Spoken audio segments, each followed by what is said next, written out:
5, 14, 23 இவங்க ஏற்கனவே பார்த்தீங்கன்னா வியாபாரத்துறையை சேர்ந்தவங்க. வியாபாரத்துறைனா பார்த்தீங்கன்னாக்க எல்லா விதத்திலும் தொட்டதெல்லாம் துலங்கும். இவங்க ஒரு பொருளை போய் தொட்டாங்கன்னா வித்துரும்.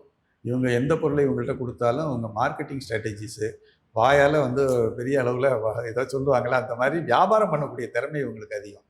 எந்த பொருளை கொடுத்தாலும் வியாபாரம் பண்ணி தள்ளிடுவாங்க.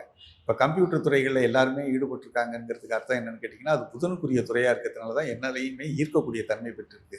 ஸோ அதனால வந்து கம்ப்யூட்டர் துறைகளில் அவங்க வந்து இருக்கக்கூடியவங்க, கணிதத்துறையில் இருக்கக்கூடியவங்க, கம்ப்யூட்டர் துறையில் இருக்கவங்க எல்லாருக்குமே பார்த்தீங்கன்னா இந்த வருஷத்தில் பார்த்தீங்கன்னா 5, 14, 23 மட்டும் இல்லை, பொதுவாகவே வர இந்த ஃபெர்டிலிட்டி ப்ராப்ளம்ங்கிறது இருக்கக்கூடியதை நம்ம பார்க்குறோம்.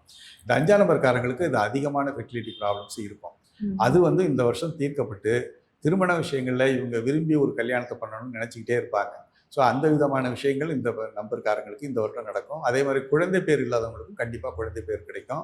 பண விஷயத்தை பொறுத்த வரைக்கும் இவங்களுக்கு எந்த விதமான சங்கடங்களும் எக்காலத்தில் நடக்க போகிறதில்ல. நல்லாவே பண வருமானம் இருக்கும். ஸோ சூதாட்டம் மாதிரி இடங்களில், இந்த ஷேர் மார்க்கெட் மாதிரி இடங்களில் போய் இவங்க வந்து அந்த அதிர்ஷ்டத்தை செக் பண்ண விரும்புவாங்க.